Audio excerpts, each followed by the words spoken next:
As I said, welcome. My name is Mara Walsh. I am in the United States and specifically between Philadelphia and New York, and I am in the Eastern time zone. I say this because I know that many of you have to convert the time. So there are some really good tools out there. One being a Time Buddy tool that you put in your region, my region, and it converts the time for you. It's really awesome. If you Google time converter buddy, you'll see the link come up. When we're not traveling virtually, I host groups on physical tours as well as help others plan their own family and group vacations. Don't let the name Girl Travel Tours fool you. We welcome everyone on our tours, both virtually and physically, not just girls. The name came about because I started leading physical tours with EF Tours for Girls as a Girl Scout leader. I took girls and their family and friends on international destinations each summer. I still do that. I have since added many tours for all ages and many specific to adults only. So, but as we all know, in the last 2 years during COVID and when COVID struck, we were unable to travel physically. So I started traveling with my tour guide friends from all over the world virtually. I really wanted to support the tour director community during the time of travel restrictions where they were not able to work at all. And I really wanted to keep the excitement of travel alive for my travel group. And thankfully, I was able to extend that opportunity to those of you who've learned about us through Facebook, friends, family, social media, and other means. And thankfully, these virtual tour presentations have served both purposes very well. We have reached so many people over the last 2 years, and I'm very appreciative for all those new relationships that have forged. We've done about 75 tours since the start of COVID. If you'd like to access any of the recordings, they are all available on my website, girltraveltours.com. They are also available on my YouTube channel as well as Facebook page. Pretty much if you Google Girl Travel Tours and Mara Walsh, you will see the connection to all of the virtual tours we've done. And we have several more tours planned for the coming months. So I'd like to share those tours with you so that you can kind of plan ahead. I have added a few in the next few months that are ready to be, they're active for signups. So if you go to my website, you could sign up for these. We have a National Parks Canyon Country Adventure in the United States for next week, which is the 15th. We're going to take a little bit of time to go back to Italy after that. And we're going to Marche in Italy in the end of February. Then in mid-March, we're going to go back to Spain and we're going to do a tour of Madrid.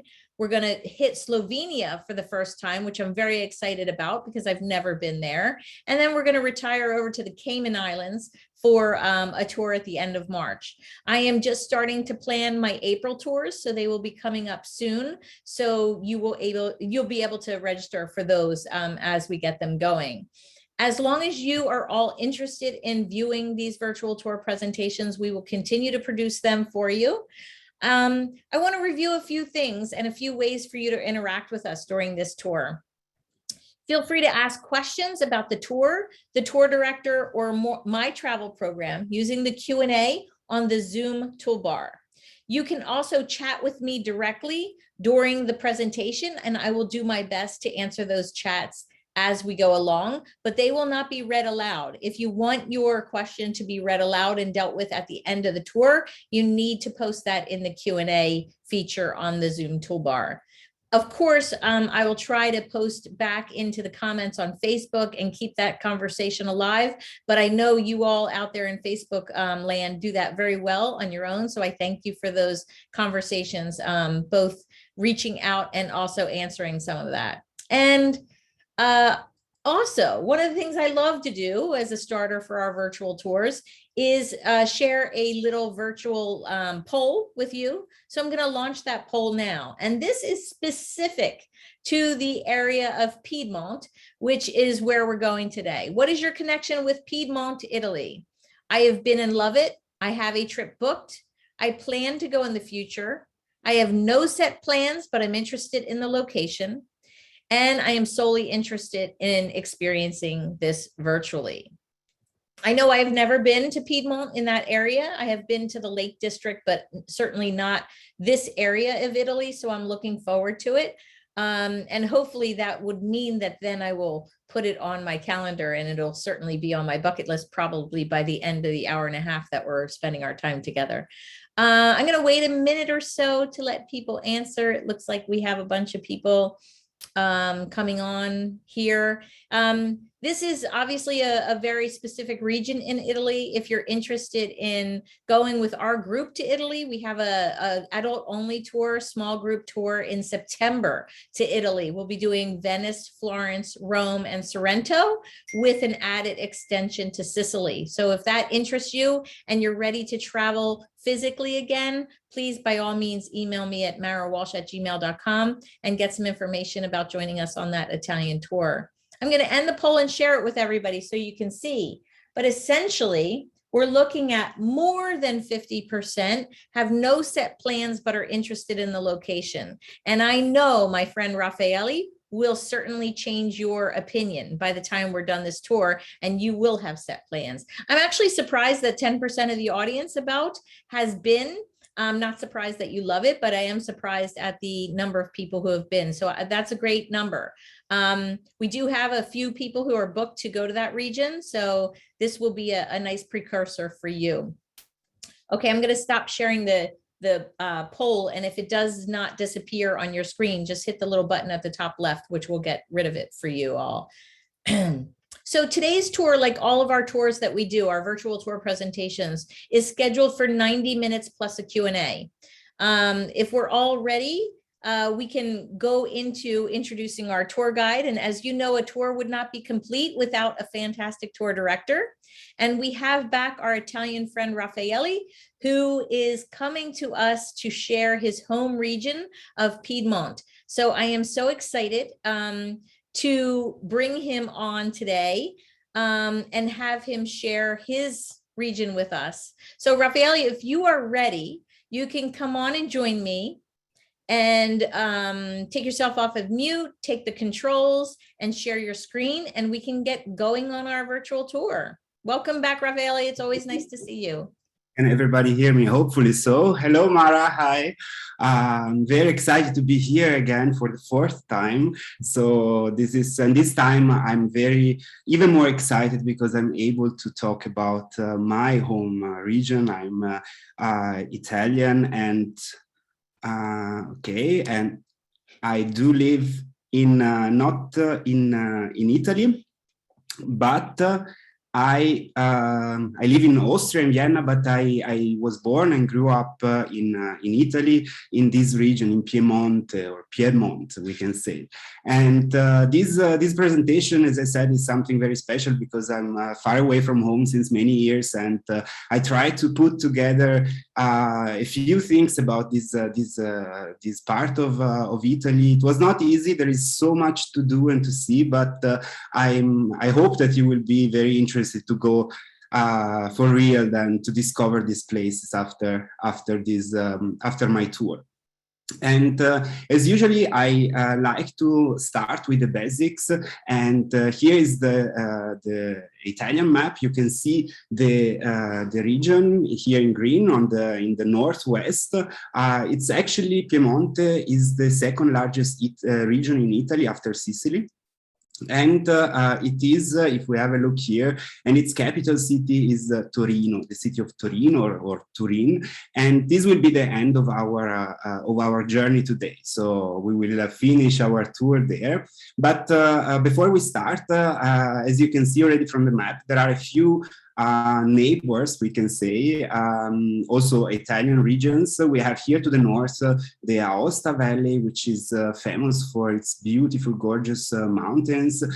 We have here to the east the region of Lombardy with its main city Milano. I'm sure you've heard about it, and as well also Emilia-Romagna with Bologna. And to the south we have the region of Liguria, which is a very tiny, thin region. And I grew up in the south south of Piemonte, and it was very easy for me to cross Liguria and arrive to the Mediterranean Sea. So it was kind of like a great location, we can say. Not only Italian regions, but there are also a few important, two important international neighbors, we can say. And here to the west, we have France, and to the north as well, Switzerland. If we, so you see, it's kind of like a border region, a lot of history also happened here. We will also, I will talk about a bit about it a bit later, but before I would like to actually to show you this geographical map and to explain the name. As you can read here, Piemonte means at the foot of the mountains, and the reason why it is like the name is because basically, oops, my computer is 1 second. It's heating up. I don't know why. Can you see? Okay. Can you see, I guess? So as you can see, about 40% of the surface of the region is actually covered with mountains, and most of them are the Alps, which ends here at the end, and as well, but also the so-called Apennines, which starts here in the south of Piemonte and then goes all the way down back to the south of Italy. So they are kind of like the spine of the country. And I would like to show you, to start showing you a bit of these gorgeous mountains with this picture. It is this building, this abbey, it's called Sacra di San Michele. It's a very ancient abbey. It's one of the symbol of this region. It was built in between the 10th and the 13th century, and it is towering. It's on this very dramatic position, towering this valley with these mountains, the Alps right behind. And as you can imagine, it's a very magical place. And if you are into this kind of part of the history or time or architecture, I really suggest you to read a book, a very important Italian book, The Name of the Rose by Umberto Eco, one of the most important Italian writer and historian, or even watch the Hollywood movie that was made a few years later in 1986 with Sean Connery and Christian Slater. And why this? Because the Umberto Eco, the writer, was inspired by this abbey here in Piemonte to recreate the place where this medieval story took place. So it's really worth of reading or watching.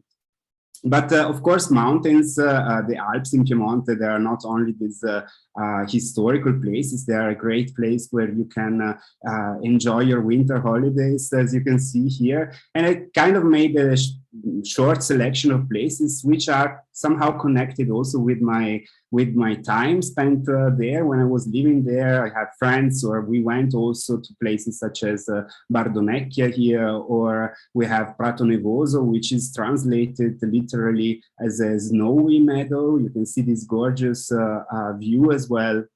Or maybe the most famous one, Sestriere, with this kind of like modern building as well. So there are plenty, and there are way more. So there are really plenty of places where you can spend your winter holidays in Piemonte, but not only your winter holidays, of course, spring, summer, there are a lot of activities you can do. And as you can see also by this picture, it's a gorgeous place for hiking or just have a walking or climbing and so on. I would like to mention just two mountains that are like quite impressive and quite famous, we can say. First of all is this one, Monte Rosa. The Monte Rosa is actually on the border, it's shared with Switzerland. So its peak, which is the second highest peak of the whole Alpine range, it's laying actually in Swiss grounds, but the whole mountain, the whole massive is as well to be found in Piemonte. And not far away from there, there is the lake region. Here there is the city, the town of Verbania, for example, and Verbania, as you can see by this picture, is directly on the Lake Maggiore, the second largest lake, Italian lake. You can see the mountains in the back, and these lakes and the city itself, but the lakes are amazing. There is a colleague of mine, Elena, will do a presentation about this lake region on April the 5th. So save the date. She will go way more in detail. But as you can see, it's like not only the lake, it's also a lot of history and architecture, and especially for these islands that you can find there, the so-called Boromian Islands, which are famous for its gorgeous Baroque gardens, Italian gardens, with and palaces on the islands as well. So it's like a long history from rich family, the Borromeo, Famiglia Borromeo, and yes, and definitely a place you don't want to miss if you go in this part.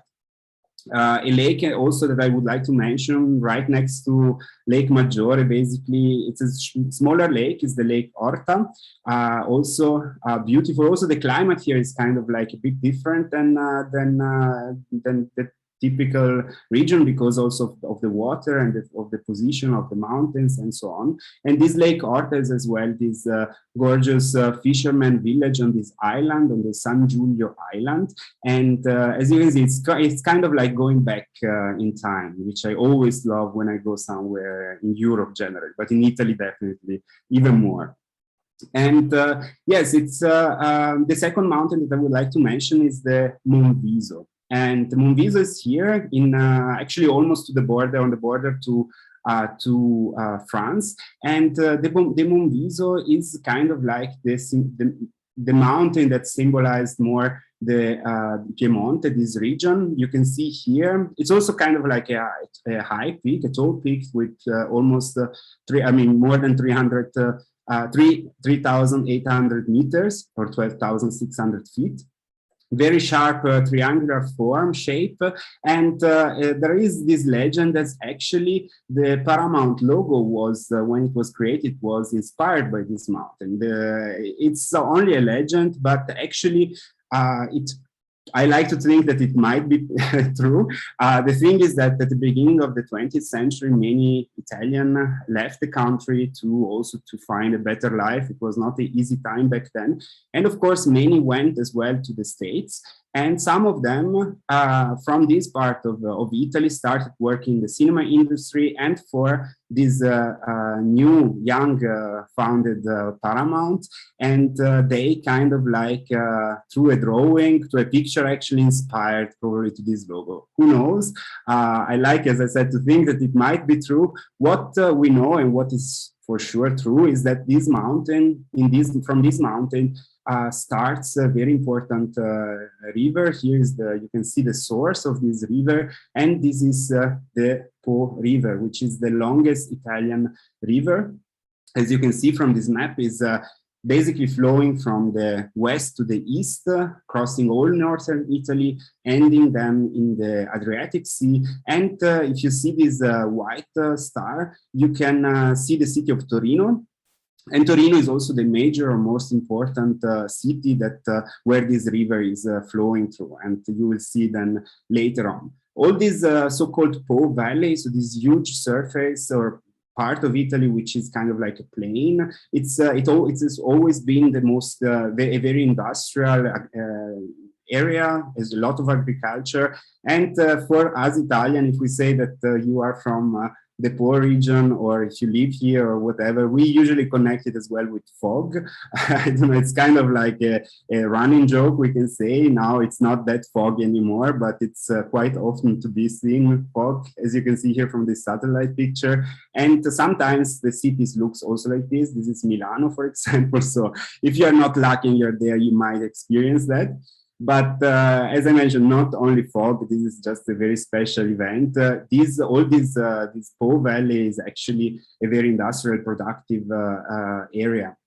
And if we go back to Piemonte, we can see that there are also a lot of towns and cities, not only in Piemonte, of course, but which are kind of like hidden jewels as well, maybe not that famous on an international level, we can say. And I would like to mention the city of Vercelli. which is here to be found.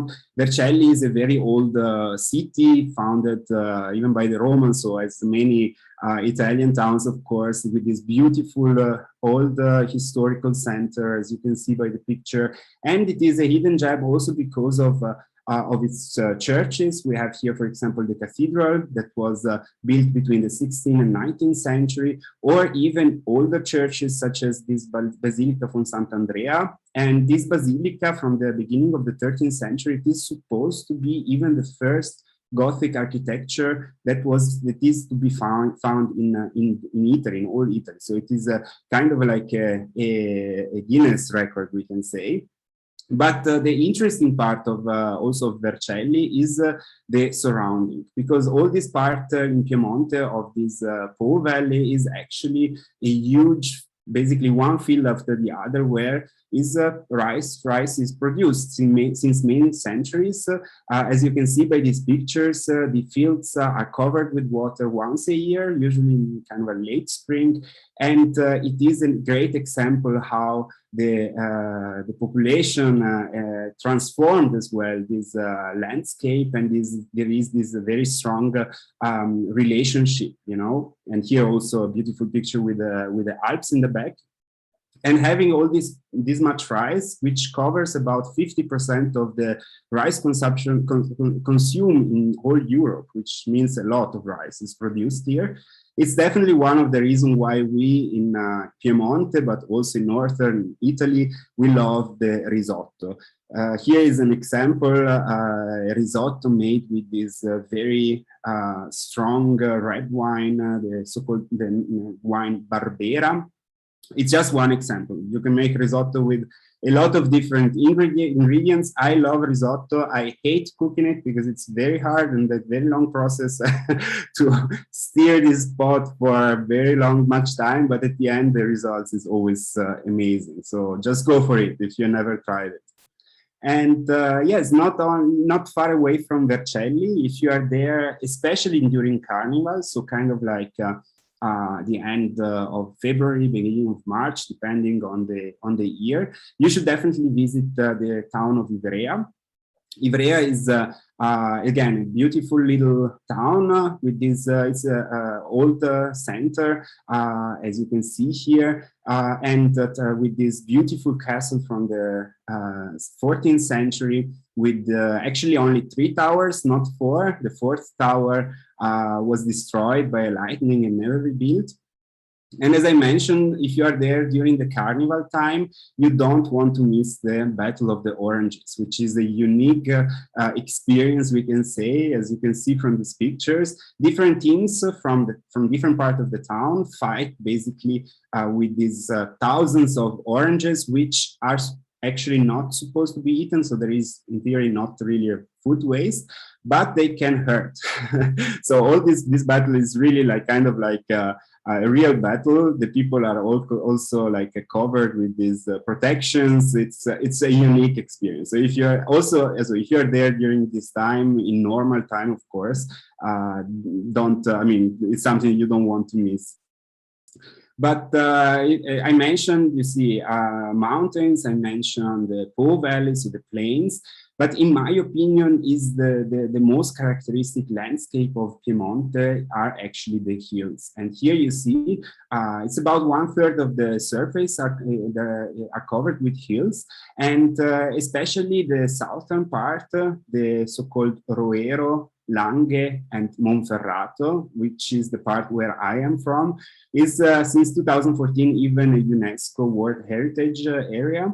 And you might ask yourself why, and here is basically the answer. So here is the picture that sometimes happens, that if you're lucky and the sky is clear, you can even see the mountains, the Alps, from these hills.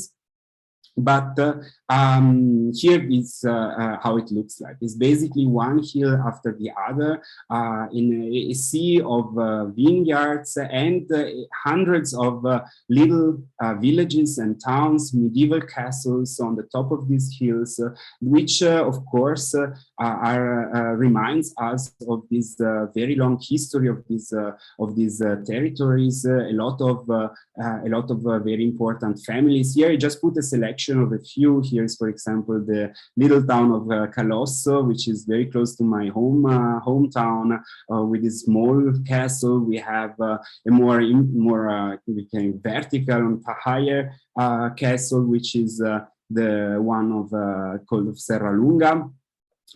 Or more elegant, such as, for example, here, Govone.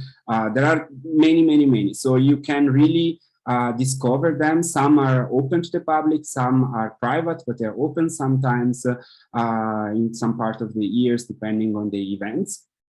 And yes, and not only castles, also towns themselves. I wanted to show you this little village called Neive, because it is considered, for example, to be one of the most beautiful medieval villages in Italy, in whole Italy. So it's, as I mentioned, a lot to see. You can spend weeks discovering this law one after the other.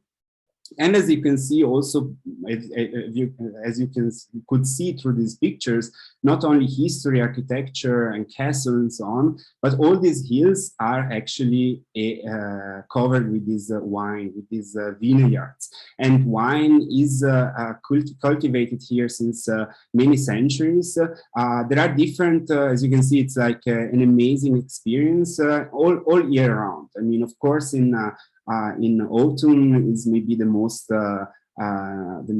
characteristic one, with also the color changing and so on. And we produced basically many different wines, white and red. I just put a short selection of some of the main grapes that we have. For example, the Barbera, the one of the risotto that I mentioned before, or even Dolcetto, Grignolino. So you see there are like many, or Nebbiolo as well. Or even the one that it's also worldwide famous is definitely the Barolo wine. You might have heard about it. The name comes actually from this little town called Barolo. As you can see, again, a beautiful village with this amazing, actually, castle. And these, together with this other town, Barbaresco, they produce some of the most famous red wines from this area of Italy, which are worldwide, world-class wine, we can say. I mean, we can say they are. And not only red wines, but also white wines, of course. And white wines, again, just a few selection, Cortese, these grapes, or Arneis. My favorite is definitely Moscato Bianco. It's a sweet wine, a dessert wine. It is not too strong, so you can get drunk. So I could drink bottles of it because it's like juice, but it's amazing. I received 2 bottles on Christmas from my family, and I'm waiting for a special occasion again to open it. It's really like an amazing wine. And another wine which was actually created in this part of Piemonte, in the southern part of Piemonte, is the Spumante. And the Spumante is these bubble wines on the same quality level of the French champagne. And the place where it was invented in the middle of the 19th century was actually my hometown, Canelli. Here you can see it on the map. It's in the middle of the hills, and Canelli looks like this. It has this beautiful actually hill with this castle palace by the family who invented this Spumante, this wine, the family Gancia. And the way up to go up these hills, of course, is a very picturesque one. I would like to show you a painting that my mother did. She's an artist. Here it looks like the way up this cobblestone road. And on the right, you have also my family on the same street during a historical event that was taking place once a year for many years. You see my father, my mom. So it's kind of like it was the perfect setting also for these events in costumes from the 17th century and so on. But the real treasure of Canelli, beside my family, it's actually underground. And these are the so-called underground cathedrals. And these cathedrals, they are UNESCO-protected. There are miles and miles of wine cellars, basically, where these which were actually created throughout the centuries, and they are there in order for these amazing wines to rest and to wait until they are on the right quality to be then sold. You can visit them with the guided tours, and it's something really special, especially because the name cathedrals, which of course is something religious, it makes sense, because if you go in these places, the silence and the respect also that you experience there towards this wine production, it's almost kind of like a church, we can say. It's really like something very special. Not only wine, not only wine, but we do have in this part of Piemonte as well something quite unique, and this is the white truffle. You might know there are two kinds of truffles. There is the black truffle, which is kind of like the more common one, also the cheaper one, and then there is the white truffle. And the white truffle is very typical, very special from this part of Piemonte. The unofficial, we can say, capital city of this white truffle is the town of Alba, which is about like 20 minutes drive from Canelli, from my hometown. And Alba is a very elegant small city, about 30,000 inhabitants. It's as you can see, the center still have these towers which reminds of very rich, wealthy family from Middle Age that were living here, and they were having their palaces here. And it's not only a beautiful, elegant town, it's also the seat of a huge company that probably everybody almost in the world will know, and this is the Ferrero. So if you like Nutella, Ferrero Rocher, and all these sweets, they originates actually from here. So the main seat of the company is still here. So it's kind of like the center of this. And once a year, they organize even an international auction, which you can see how they carry these white truffles. And at this event, a lot of stars and VIPs are coming. Here she is, for example, Italian actresses. Everybody from all world can buy some of these truffles, and the prices are skyrocketing. Like some pieces goes up to 100,000 euros. So it's really like an amazing expensive. The cheaper way to enjoy a truffle is definitely knowing someone who has a truffle dog, so a trained dog like this one in the picture. My family has a friend having this dog, so sometimes we get a bit cheaper way. I mean, we get some little pieces of white truffles, and once we get them, then there are different ways you can eat it. My personal favorite way is definitely with this kind of pasta, the so-called tagliarin, which are very thin pasta, in this case, very simple, cooked with butter and things, but then with these truffles sliced on it. Or even easier, if you get some truffles, just fry some eggs and slice on it. So this is probably the most favorite, my personal favorite one. So it's expensive, easy meal, we can say. And yes, so you can imagine now with wine and truffles, why actually in 1986 this slow food movement was founded in Piemonte. By now there are about 79 countries which where you can find this movement, and everywhere you have these red little snails, not that little on this picture, but everywhere you have this snail, it means that these restaurants or place basically is offering you very traditional food, very local products, so kind of like like what now a trend is, or like a common thing. It started already many years ago actually here. And we do have a lot of very local and typical food in Piemonte. I would like kind of made a little selection for you to, if you, I don't know if you still have to have your dinner, maybe you get even more hungry. But here there is, for example, the so-called agnolotti al plin. They are very small kind of ravioli, we can say, made at, closed with the fingers. That's the name plin. We have something that I do love totally is the bagna cauda, which is this hot sauce. As you can see here, every person on the table receive kind of like this pot with a candle on the bottom, so it keeps warm the sauce. The sauce is made out of anchovies and garlic and olive oil, and it is once it's cooking, then you just dip inside raw vegetables. And it's really like an experience. It's more like a winter thing and sometimes a bit heavy because of the garlic. So you need a couple of days afterwards to to recover from that. But it's an amazing taste actually.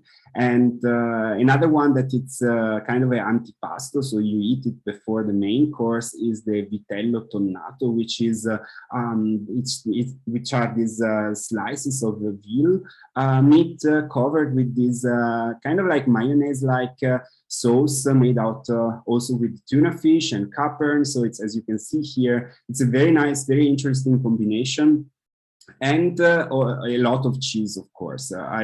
This one is, again, one of my favorite, the Raviola.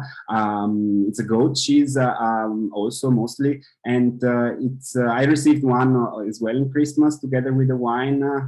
It can be a bit stinky.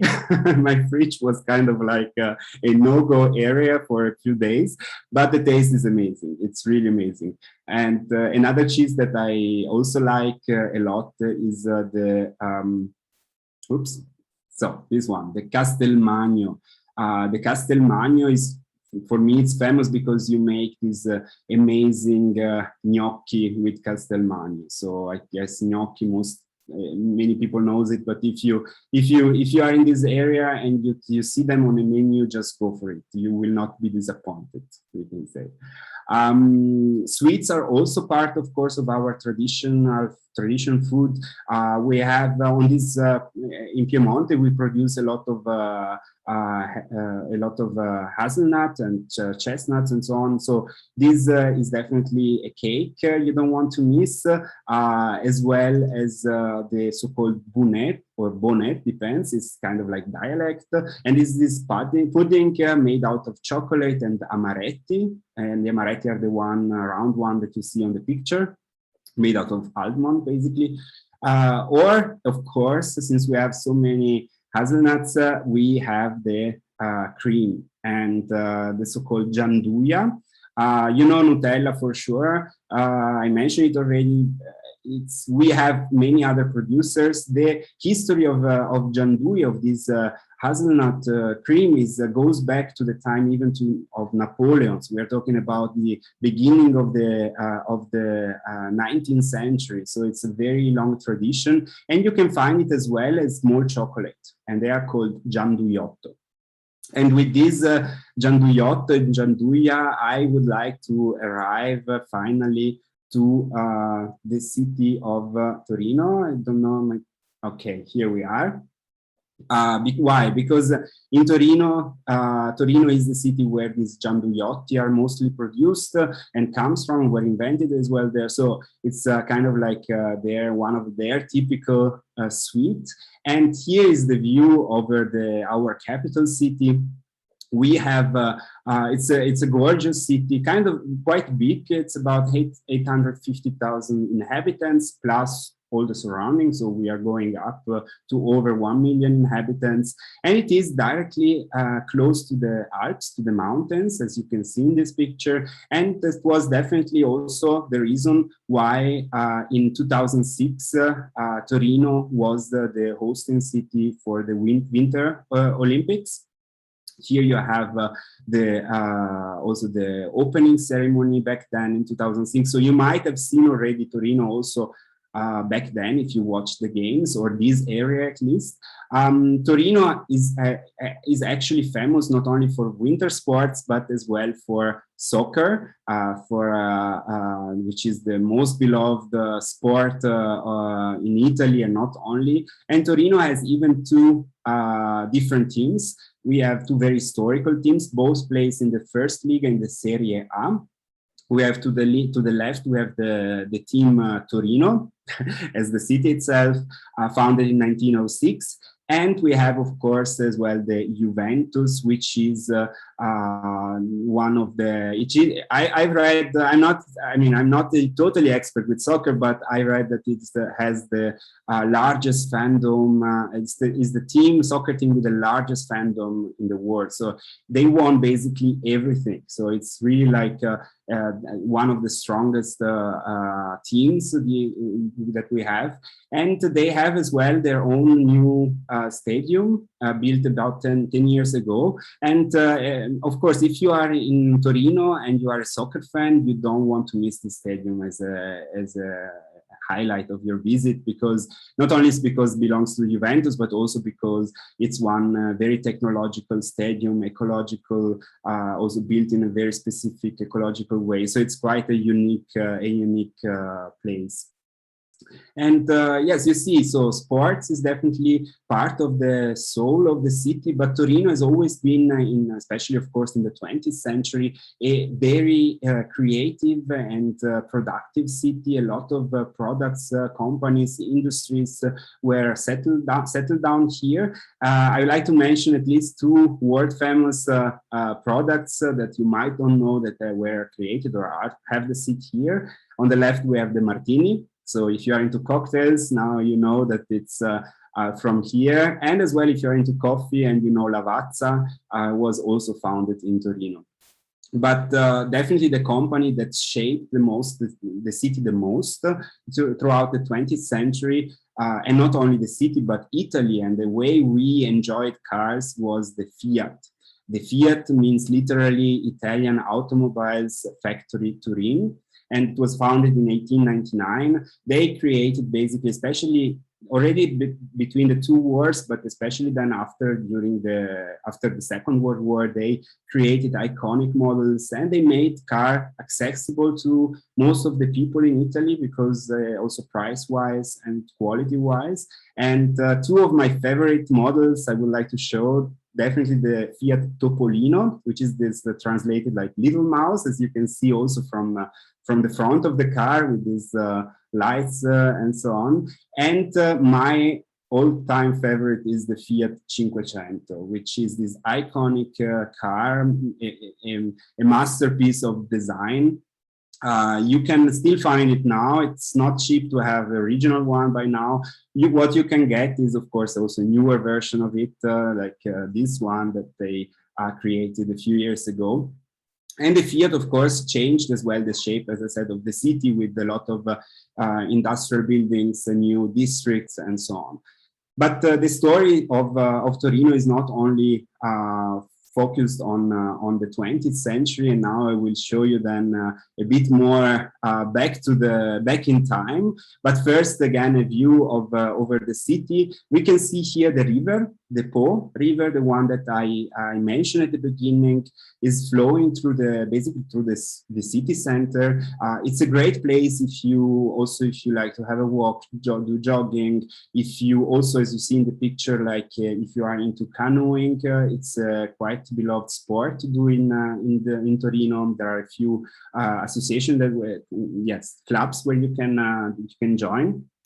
Or you can also have a drink or go out. So there is plenty to do on the river, but the river was always not only now important as a recreational area, it has always been a very important element throughout the history. Here's a view over the center. We see actually two rivers. There are four rivers altogether in Torino, but here we have the river Po to the right and the other river Dora Riparia. And these rivers definitely were a reason why the Romans took over older settlements from other tribes and founded in this part of the city their town.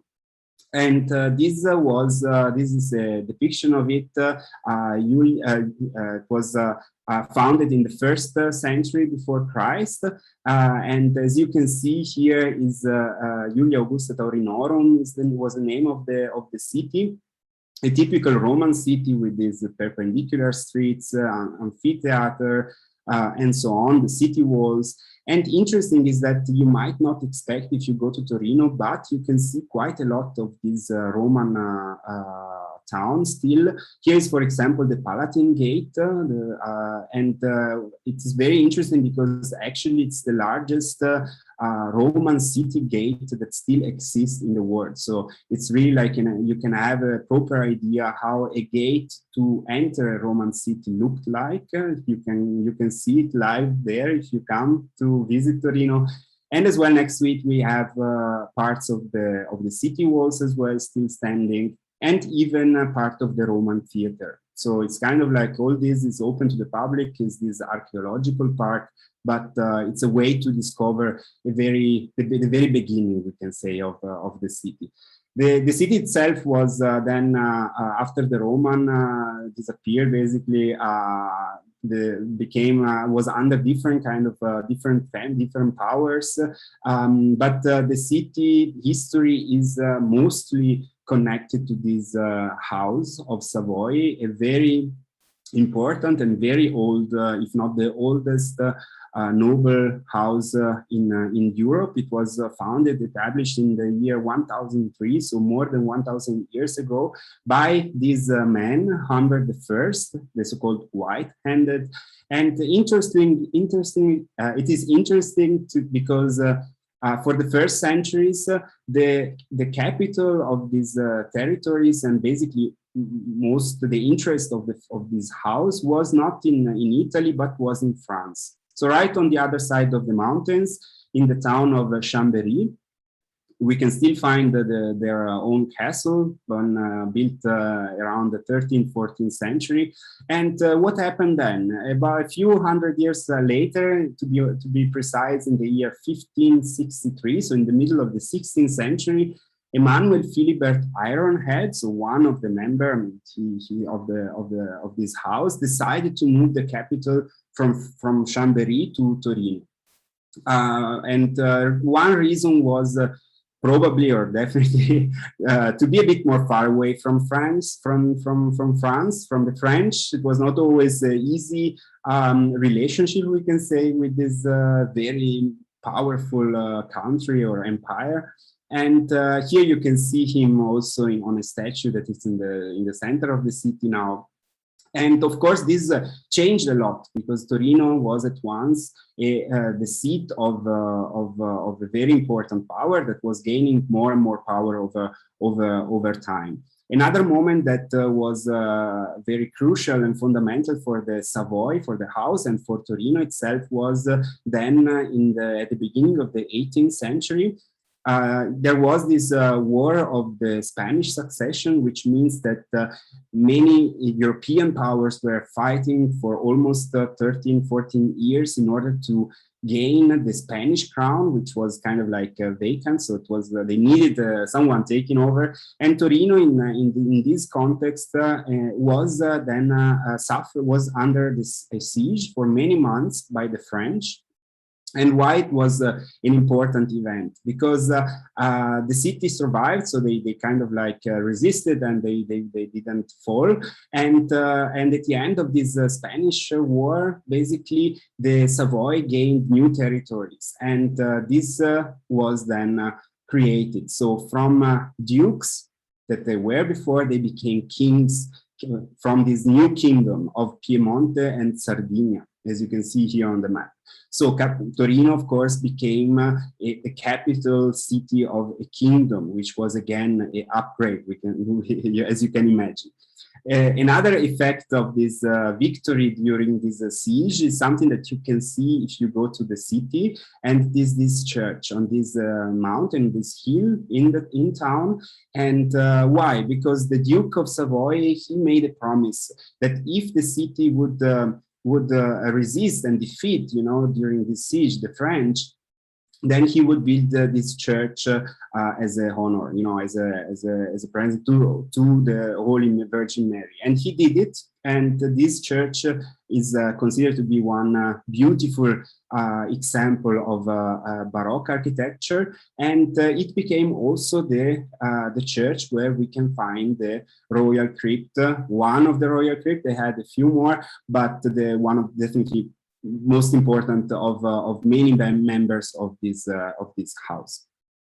The story of the Savoy went on quite successfully, and another upgrade in their power was happened then about 150 years later, in the middle of the 19th century. From this kingdom of Piemonte, Sardinia actually started the movement that was called Risorgimento, which means which was this movement, this attempt, which then succeeded to unify Italy. So, and once it happened in 1861, back then the king of Sardinia, Victor Emmanuel II, became the first king of Italy. So the House of Savoy became officially the royal house of Italy. And the palace you see here, Palazzo Carignano, was also supposed to be the seat of the first Italian parliament. It was not, it didn't really happen because the Torino stayed as an Italian capital for just a few years, because after that, after this unification process went on, the capital was moved then to Florence first, and then finally to Rome, where it is still. So this palace was not really used as a parliament. And the history of the Savoy went on until actually the end of the Second World War, when the Italians were asked to vote, were called to vote and to decide among a republic and a monarchy. We decided for a republic, so our kings and the family were sent in exile. And this exile lasted actually until 2002. So we're not supposed to come back to Italy, and they lived in Switzerland, in Monaco, so they're kind of like spread a bit all over. But where are they now? They, as I said, they are able now to come back to Italy. They had some scandals, but the Crown Prince Emanuele Filiberto definitely decided to come back in a different way to Italy. He won our Dancing with the Stars edition, won Dancing with the Stars edition. He even arrived second with kind of a cheesy song, just my taste, during the Festival of Sanremo, which is the most important music festival in Italy. So he kind of like took another way, we can say, another career. So this overview, very brief overview about the Savoy, is just to give you an idea how much power actually was actually concentrated in Torino and in all these territories. And I would like to show you a few places, starting with the most important palace. And this is the Royal Palace, which is to be found in the very center and very heart of the city. It's, as you can read also, but it was actually there was already a building there, but once the capital was moved in the 16th century to Torino, they started then to transform this palace and to build it what we have now, which is this amazing example of Baroque architecture. It's kind of like also a bit of a French touch somehow in this in the decoration, in design, and the rooms. Wait, the picture. Okay, here we are.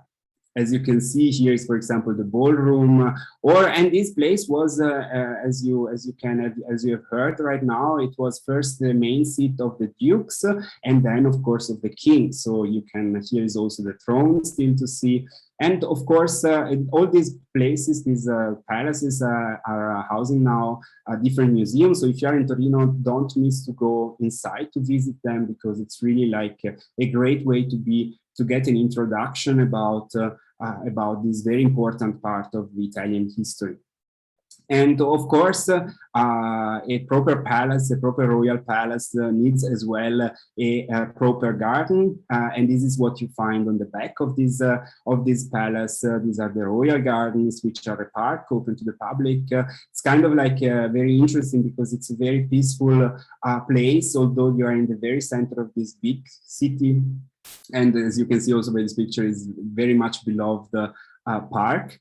And the palace itself, it's located on this square, which is called Piazza Castello. It's definitely the heart of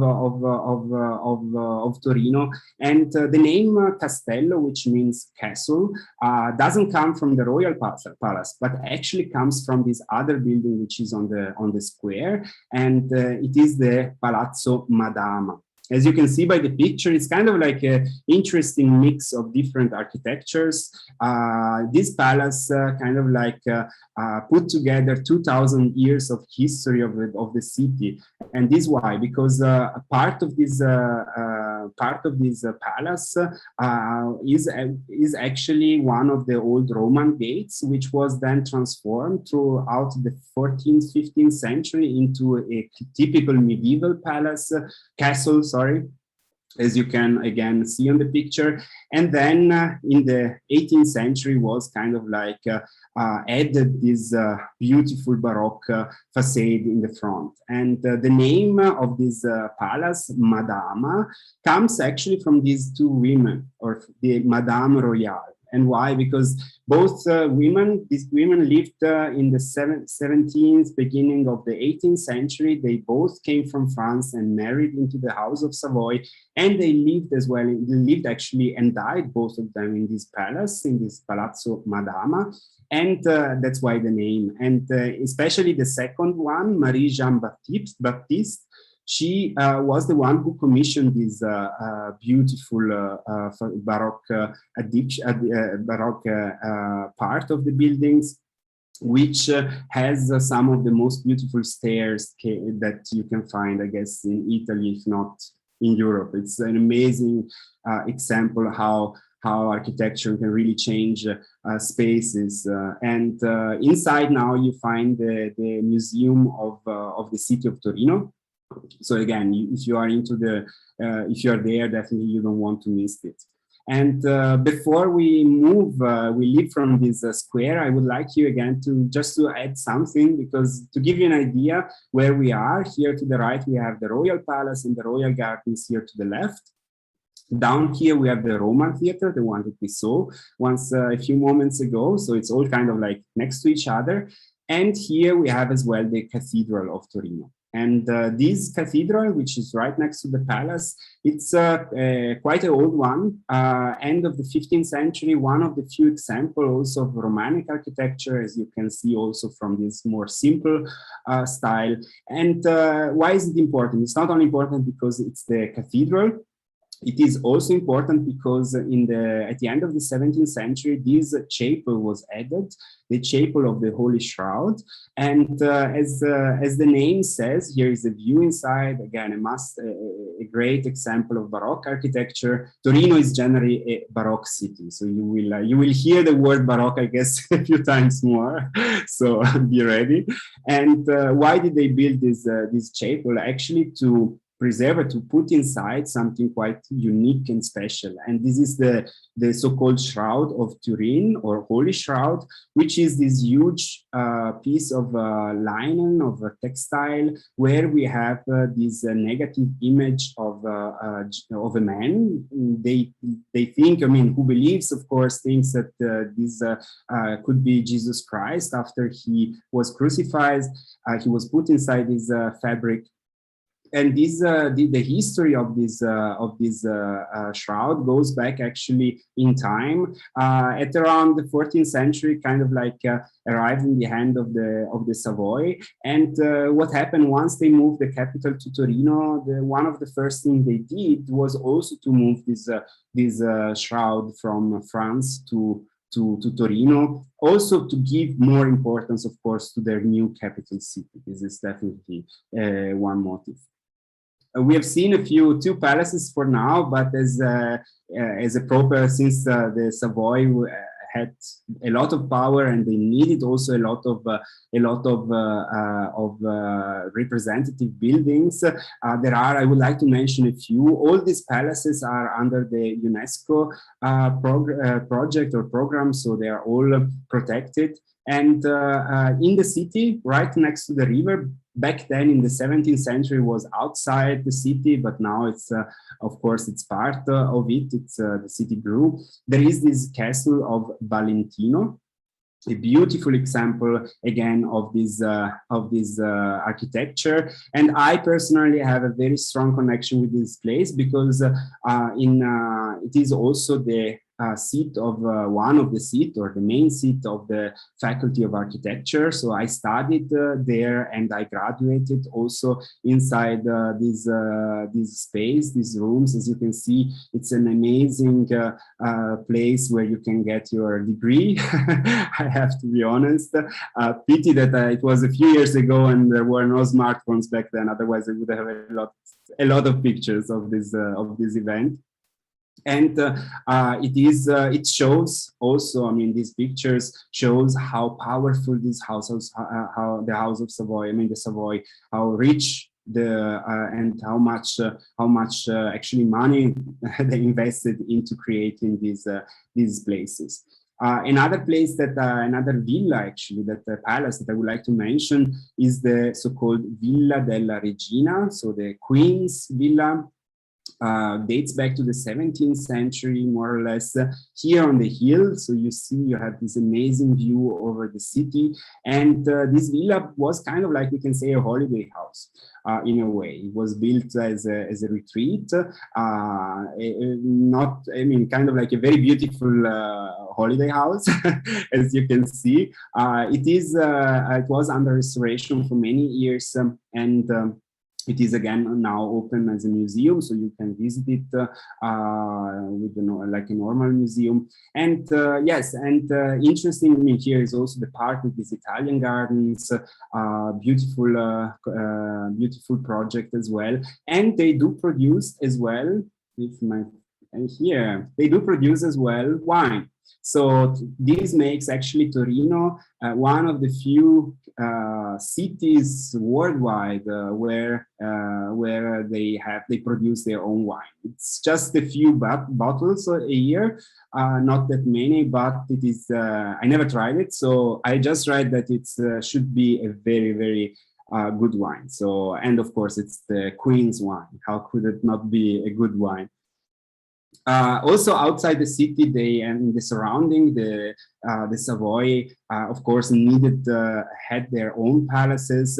Here is, for example, the Reggia, so the Palace of Venaria Reale, right outside the city, in a few miles from the city center. And actually, these palaces were built basically originally for hunting.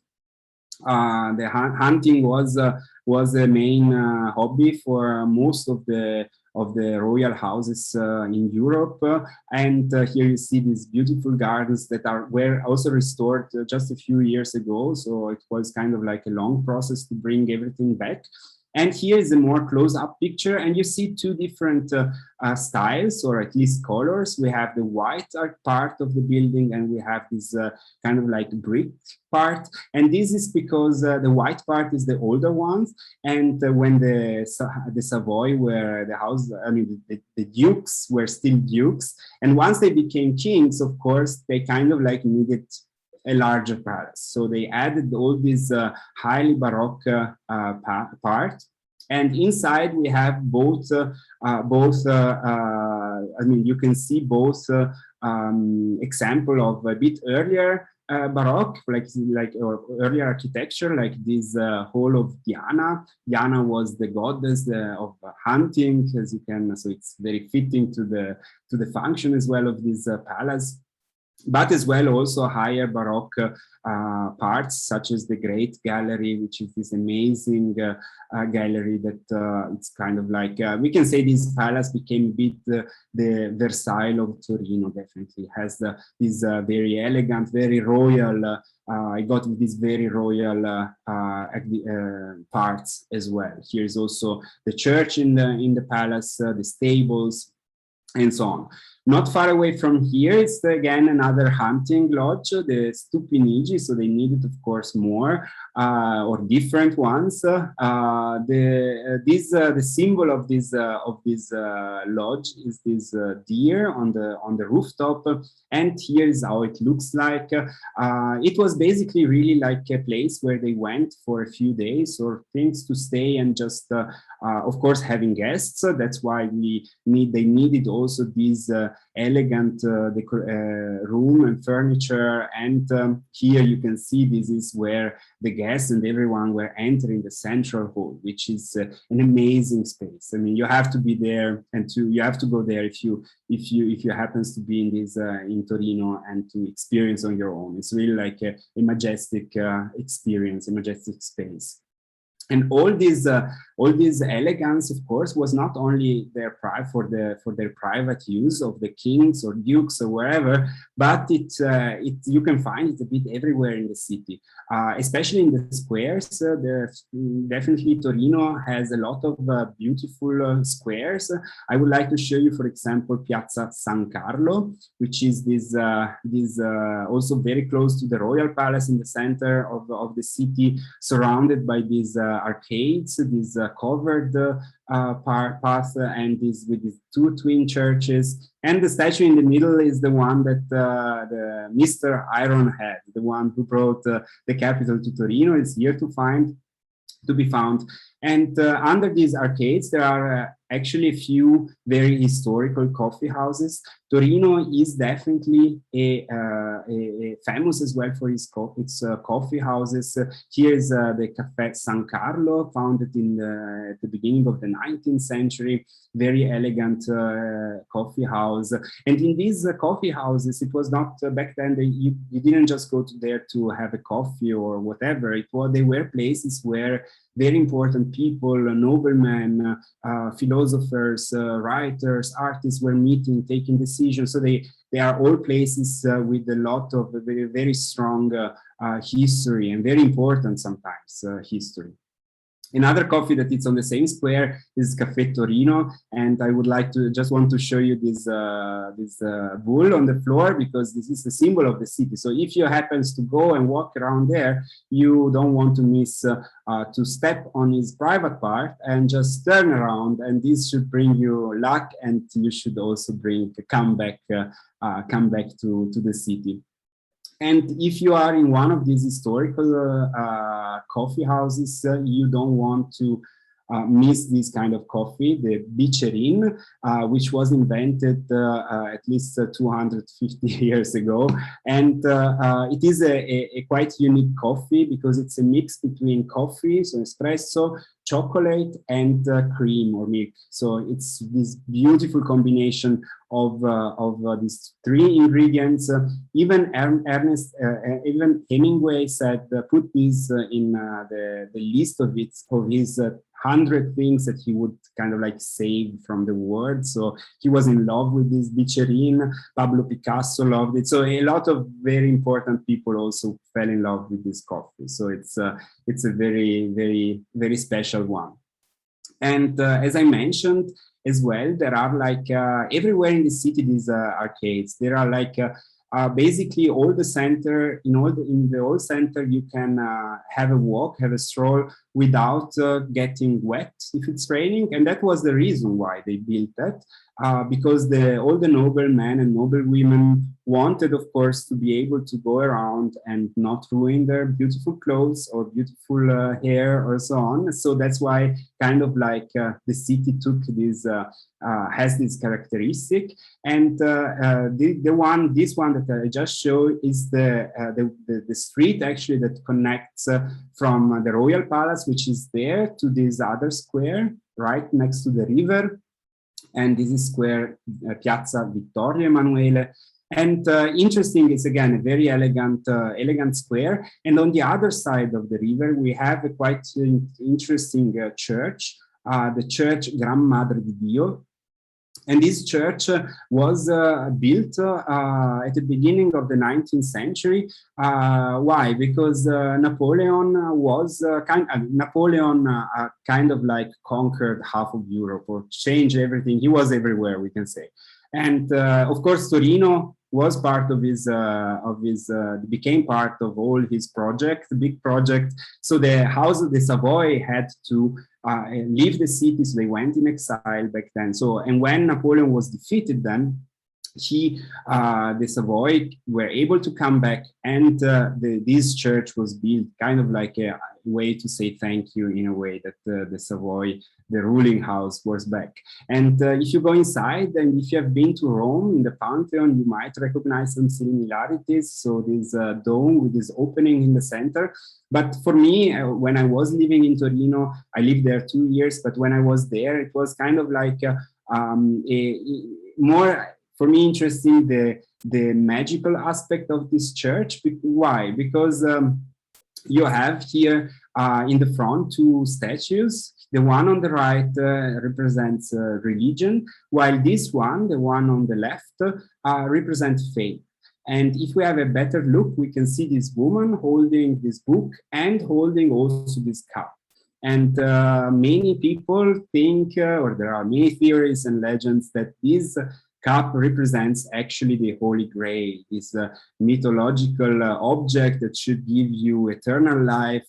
So somewhere, maybe in Torino, is hiding still this Holy Grail. So Indiana Jones went to the wrong place actually to look for it, I guess. He should have come to northern Italy to have a look. But why I'm saying that? Because actually it's not only this one aspect of the Holy Grail, is generally Torino is a very magical city. Torino is supposed to be on the corner of 2 triangles, the one of the white magic, as you can see here, and the one of the black magic. And Torino is the only city which is on both. And the center of the black magic in the city is this. It is supposed to be this square, Piazza Statuto.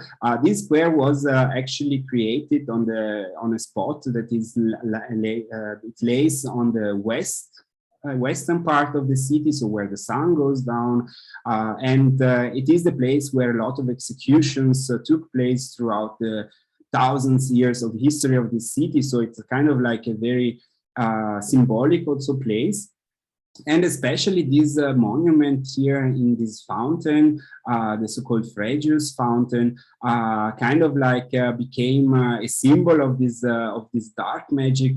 Why? Because this fountain actually was built at the end of the 19th century after the huge infrastructure project, the tunnel connecting Italy and France was finished. So, and on the top of these rocks, there is this angel with, back then, until a few years ago, he had still these stars on his head, which now it's not, they took it down. And this angel is supposed to represent Lucifer. And so somewhere on this square, there should be the gate to hell hidden somewhere. There are a few other places which are kind of like spooky, we can say. There is, for example, not far away, the so-called Devil's Door, which is these beautiful doors from the 17th century with this kind of like evil-looking entrance thing. And so there are many different stories related to this palace. And also related, of course, to the devil. Or if you are walking around, you might think that the devil is looking at you from here, for example. It's also in the street, not in the city center. So there are there are also many guided tours that can show you way more. There are more places. And of course, there is not only black magic. I mean, Torino has both. There are a few places which are connected to the white magic, and I would like to mention definitely this museum, because not only because they say that some of these relics or objects, artifacts inside have a positive energy, but because it is a very important museum. This is the Egyptian one, founded officially in the 1824, but the collection actually of this Egyptian collection goes actually back to the 16th century when, yes, here, sorry. when the Savoy started collecting with this object, with this Isiaca tablet. They started their collection of these Egyptian objects. It went on throughout the time. They even got temples, special map. This is, for example, the oldest map, official map drawn by mankind, which we know from the 13th century before Christ. And all this became then this beautiful museum, which is not only beautiful and interesting, but it is also the second most important Egyptian museum in the world after the one that you find in Cairo in Egypt. So it's definitely a place where you must go if you are in Torino and if you are into these archaeological aspects or art. It's really like a place that you cannot miss. And yes, not only this place is somehow connected with this theory of white magic, but also, as you can see here in this picture, we're again with this statue with the Holy Grail, and she's looking towards this building that you have seen probably on a few pictures so far. I kept almost the best to the end, we can say, but there are many good things around. But this is, she's looking there. This building looks a bit like, could be kind of, yeah, it's very tall. It's a very tall building. It's a symbol of the city, as you can see here. It's the Mole Antonelliana, and it is supposed to be in the context of these magical aspects, like a receiver for good energy and positive energy in the city as well. So who knows? What I know, or what we know, of course, is that this is the symbol of the city. It was built at the end of the 19th century, and when it was built, was with its height, was the tallest brick building in the world. And what was it? Actually, it was supposed to be a synagogue, because in the 19th century, then in the middle of the 19th century, the Jewish community gained more and more freedom and rights, so they were able also to build their own temples, and this is what they commissioned. But the project became just too big and too expensive, so kind of like they gave up. And the city of Torino bought the construction site. Was not yet, the dome was still missing, and they finished it and they dedicated it then to the Italian king, which was a Savoy, as we know now. And it is an amazing place, actually. And what it is now, it is actually the National Museum of Cinema. And it might sound maybe, why is the museum here? Here is, for example, Sophia Loren, our icon, projected on the surface. But Torino is actually very much connected to cinema and television. At the beginning of the 20th century was the place, the city where all the first Italian movies were shot. When the television arrived and started, all the production were made here. And even the brother Lumière, so the one who discovered or invented the cinema, once they went outside of France, they came to Torino to do their show, to show it. So Torino is kind of like very much connected to this art. And inside we have a very important collection of about cinema. This collection goes from posters to clothes and costumes, and as well also the archaeological part of cinema, with a lot of artifacts and experiments as well that dates back 100 and more years. They are hundreds and more years old. And once you are inside, you can also take this bit scary elevator. I've done it a few times. It's kind of like yes, it can be a bit scary. But once you're up, you have an amazing view over the city, of course.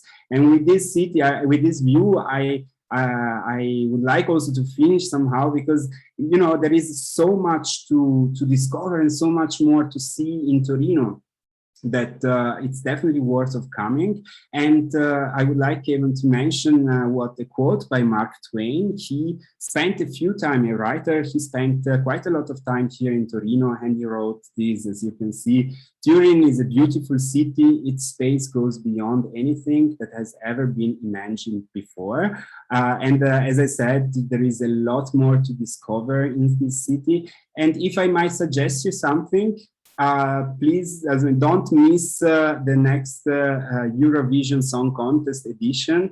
What is Eurovision? It's the largest European music festival taking place once a year. Each country is sending one singer, and last year we won, Italy won. And Torino will be the hosting city. It will take place in May. And as I know from other past editions, they will definitely show a lot about the city and about Piemonte and about this maybe not totally not very well-known part of Italy, but definitely a place, a region that it's worth of visiting and exploring because it's full of treasures. So I hope I hope you will come and visit it after this tour. So, Raffaele, is that your crescendo end? It sounds like you are finishing up. Is that true? Yes, it's awesome. A suggestion for all the viewers to watch this festival because it's also fun to have a view about the European music. It sounds like a wonderful time. What is the date of it? I missed that when you just mentioned the proper date. I will check it now. It's in the middle of May. Okay. I just I can tell you Eurovision. It takes place now. That's okay. I didn't mean to put you on the spot. I actually thought I missed you mentioning it. So I'm sorry about if I did. I missed the dates. Okay, no problem. We can. 14th of May. The 14th of May. Okay, so we have some time to book our flights and get over there for the 14th of May. And if you're already in Europe, easier for you.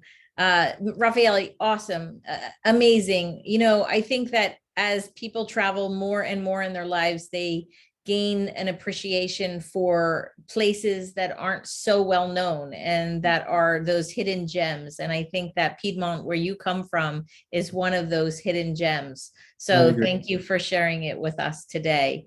If you enjoyed this presentation, please take note that you can send a tip via my secure website. If you are a non-US citizen, just make sure you click the credit card button, because I know that some people have trouble if they don't toggle back and forth between the PayPal and the credit card. If you want to do Venmo, PayPal, or any other means, that's perfectly fine as well. If you are Canadian, please do not use e-transfer, because e-transfer does not go from Canada to the US. It just sits out there in limbo land and never gets delivered. So I'm sorry for that. But please know there are many ways to tip Raffaele if you are so inclined and you enjoyed this presentation. I just gave Raffaele a second to have a gulp of water, and now we are going to go into the Q&A if you're ready. So let's look at the questions. And if you're comfortable with this, Raffaele, we can go to the top and you can take the ones you feel fit to answer and read them off and give your best response if that works for you. If not, I can serve you them. You just tell me how you'd prefer it. I just read the first one. It's why are the oranges in Ivrea not supposed to be eaten?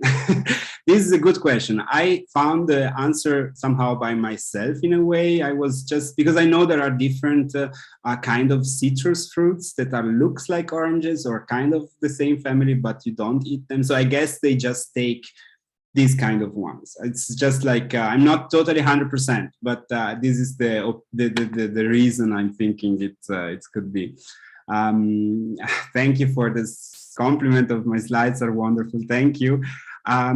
What UNESCO sites are in Piemonte? There are a few actually. So there is, for example, the part of the southern part of Piemonte, the hills. So the one that I mentioned with Monferrato and Langhe, so where I am from.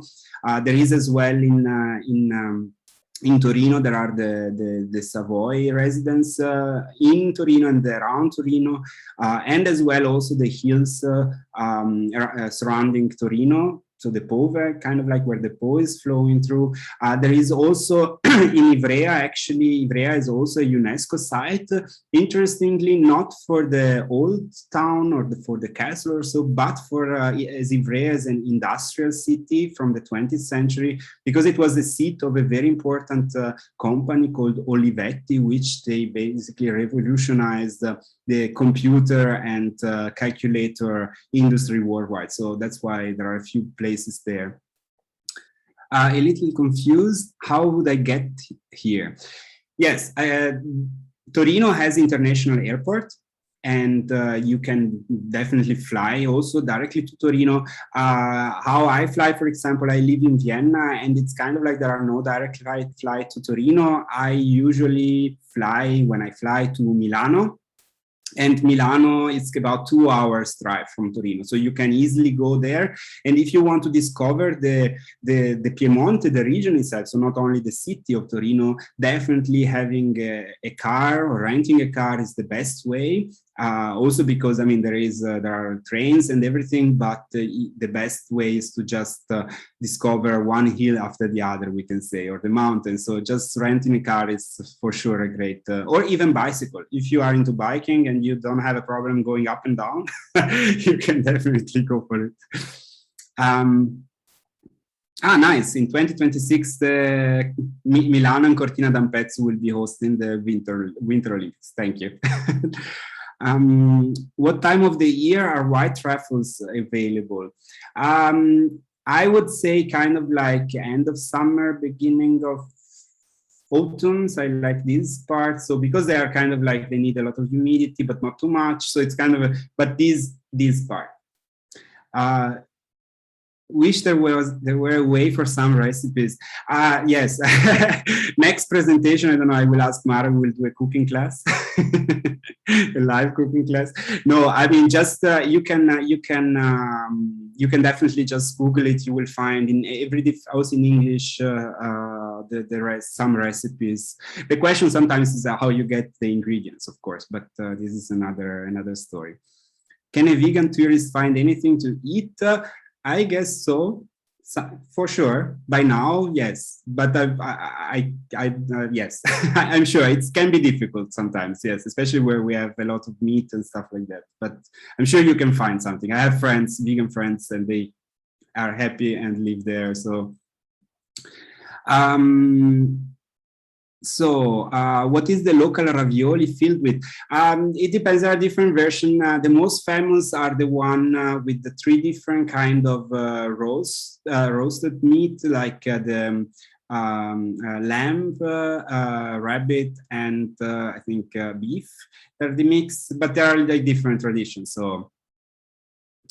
Okay, Torino looks like Denver. Okay, it's good to know. I didn't know. Okay, is there good local transportation between the towns in Piemonte? I kind of answered already, but yes, more or less. Let's say Italian public transportation can be okay, can be also a bit delayed and depends, but yeah, you can move around, definitely.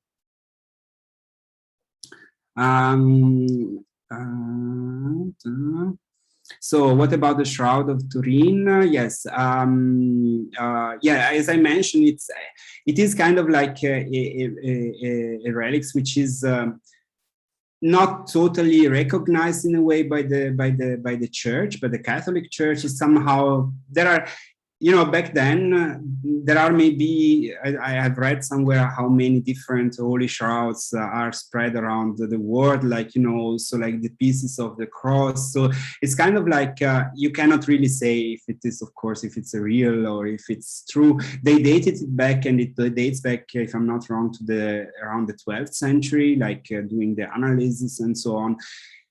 The importance of these religious relics and religious objects, in my opinion, is not the real history behind it, if you saw the dates, but it's more the power that the people gives to it through belief. And that's like what makes them still now very special. And you cannot see this holy shroud like you cannot just walk in the church and see it. just specific times during the year or specific events and so on. What time of year can you avoid the fog? I was not sure to put if I should put this fog slide because it sounded a bit like don't go there because of the fog. It's more in a way running joke. It's kind of like it can be any like fog happens usually when it's also very nice weather, like sunny, and in the morning you have fog. So it's just something that it happens to be fine, but usually it disappears throughout the morning, and so it's not that bad. I don't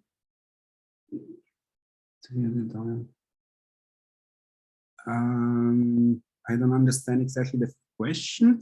What made you move to Vienna? Your accent sounds, wait. Sounds more Austrian than Italian. Yes, thank you. I moved here 20 years ago, so it just happened that I came to study from Torino. Actually, I was studying in Torino, and I had the chance to do a 6 months, which became then 1 year exchange program here, and I just fell in love with the city. You can watch the presentation as well about Vienna. It's on the YouTube channel of Mara, of Girls Travel Tour. So it's a beautiful, gorgeous city as well. What is chocolate looking cake or dessert? Oh, this is a good question. The one with the cake, when I showed the coffee, there was a cake as well there. I'm not sure which kind of cake. We have a lot of different cakes. Torino has a lot of different pastries, so you can spend hours in these coffee shops trying all of them. So, and especially go as well. I mean, for whatever you have, hazelnut, gianduja, or all these things is very typical and amazing. So, why are there no people in these photos? Oh, I don't know. I mean, I try usually, since it's kind of like a public thing, also not to put, a lot of pictures with people. But yes, maybe I try. Let's say I focus more on the when I'm looking for this picture on the architecture on the building. Then, but it's quite crowded. Don't worry. If you go there, it's quite crowded. If we don't speak Italian, we will be able to get around this area without a problem. I mean, for sure the younger people speak English, but as you might know, we do love use the hands, so you can communicate with that. It's the best way to speak in Italy, I guess, if you don't speak Italian. Okay. Why were the stars taken away from the angel? Yes, this is, I mean, I read a different version of the reason why they were taken away. I mean, I like to think that it was because of the symbolic that this monument gained throughout the times, and that somehow took away this symbol, which can be also misinterpreted, actually. So this is...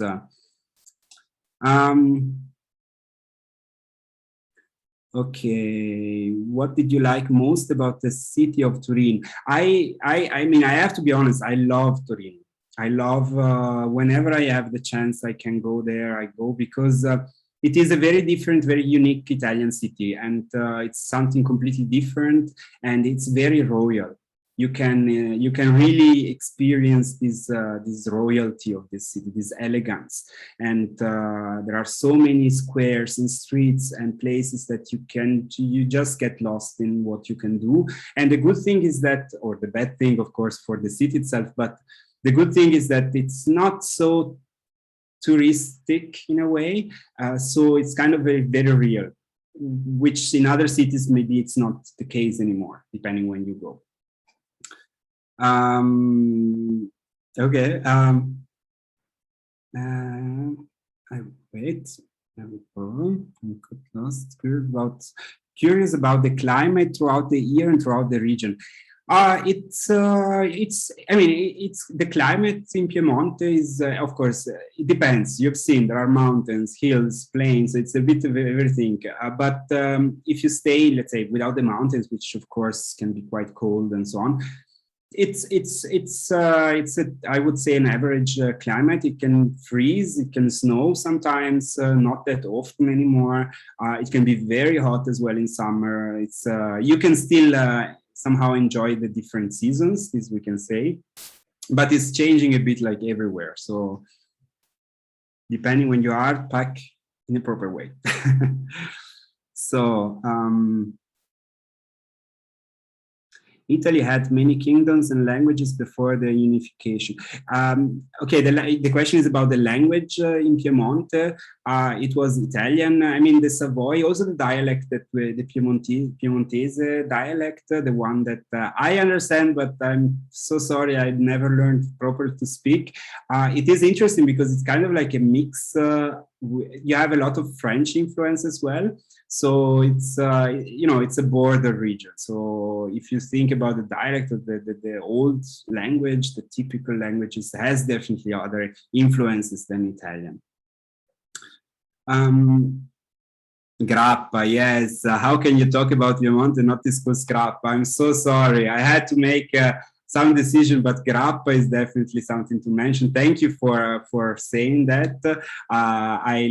You can get grappa from many different grapes that I've shown. Again, my favorite is the grappa from Moscato. So yes, so thank you for mentioning it. Okay. So we have someone that her grandmother comes from a town near Asti, and they've been there, and I was born in Asti. So Asti is actually my birthplace. Very nice. I didn't have the time to talk about all these places, so there is really much more to see. Okay, this is about the Shroud. I think I mentioned it already. On tours in Piemonte, what is typical lodging like and cost? It's really like what we have, as I mentioned, like if you're staying in the countryside or in this most part of the Piemonte, there are a lot of so-called agriturismi, or kind of like bed and breakfast in these old farms or house in these old villages. So you can go from price range from cheaper to most expensive. There are amazing spa hotels as well that makes, for example, very nice treatment even with wine and things. So it depends on your budget. You find a bit everything. So really. Ciao, grazie, prego. Okay. This is again. How would you describe your everyday Italian? The language. How would I describe my everyday Italian if it's Italian or Torinese? So in my case, is not really a dialect, since I'm living also far away and thing, but it depends. I mean, in a normal way, they have a very strong, different sound, the Italian, if they speak, the dialect is definitely very different than the Italian, as I mentioned before. But yes, I have also younger friends, also even younger than me, that speaks dialect. So it can be both Italian or a more traditional language.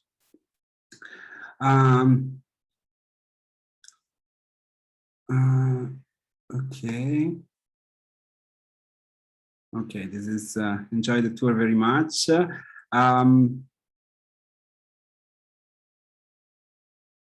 My great-grandfather was born in Castagnole del Piemonte. So if I know something about this little town close to Torino, I have to be honest, I've never been. There are a lot of Castagnole in Piemonte. I know at least 2 or 3 different villages with the same name. But yes, it must be, if you go there and you're planning, it's a great, if it's close to as well to Torino, it's a great starting point to discover again more. Maybe I inspired you also to see something.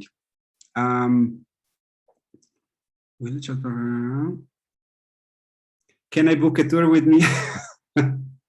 Of course, I guess you can. Yes. You ask Mara. I think she can help you. So, and I'm going down. What else? Are there synagogues in Turin today? Yes, there are. I mean, there are synagogues and there are like temples like everywhere now in Italy. But this one definitely was, the Mole was a huge project. It was, I mean, it was a really a proper way to be, after they got the freedom to do that, to really build the proper temple, which pity that didn't happen, but they got another place in Torino. They exchanged, to say, the sites they get when it got too expensive to finish.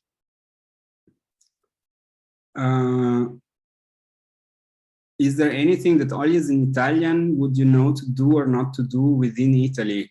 Oof, a lot of things, I guess, but I guess many things that I would do, there are also things that people not Italian would do or so. But yes, there are, it depends where you are, I guess. And it depends if you have connection there and someone local that can also tell you where to go and what to try. Because Italy, as you might know, it's a very interesting country, very diverse, and so many things to see, and to do, of course. So, nice. Okay. And wait, how has COVID affect travel through this area? Like the answer is like everywhere else in the world. So they are opening now slowly. So please, as you see, also Mara is starting traveling again, organizing her tour. So just check things, because Italy is definitely worth of visiting after these 2 pandemic years. So, and I'm checking if I can see. Were the Egyptian artifacts plundered by the Savoys or Napolitan?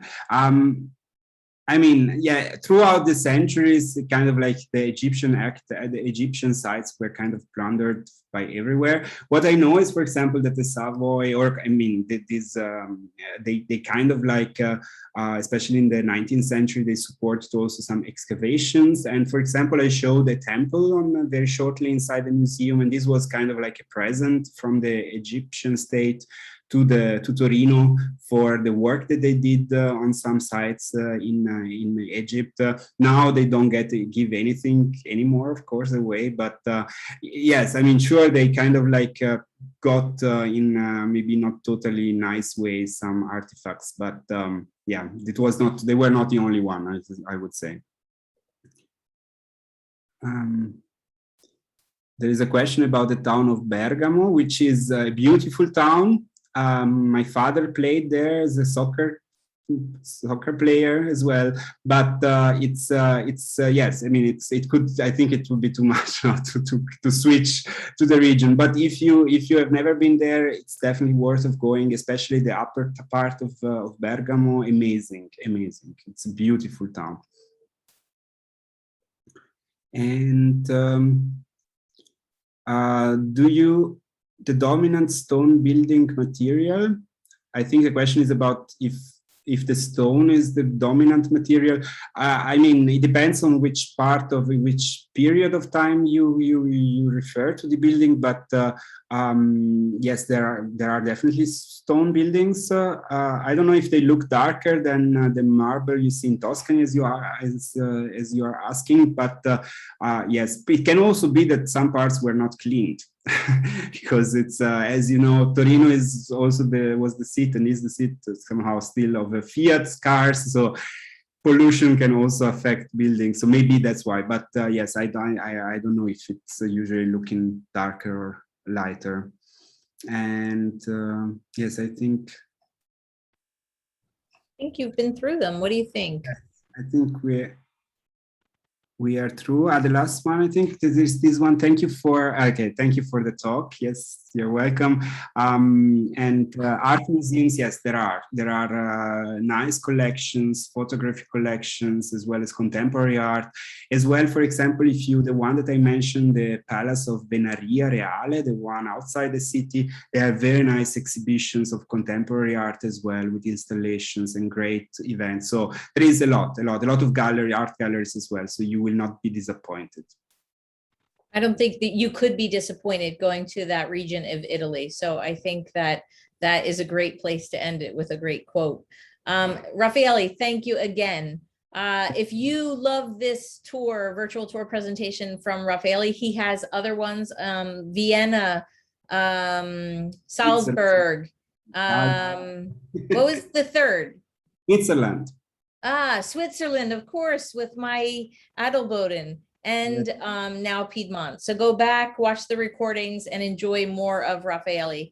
Thank you very much. I will send you out an email tomorrow, which gives you direct links to the tipping and also to the recording if you did miss any of this. So I just want to thank you again, Raffaele, and thank you to the audience for coming, because without you, these would be useless, right? So thank you so very much to everybody, and we will see you next week. Take care.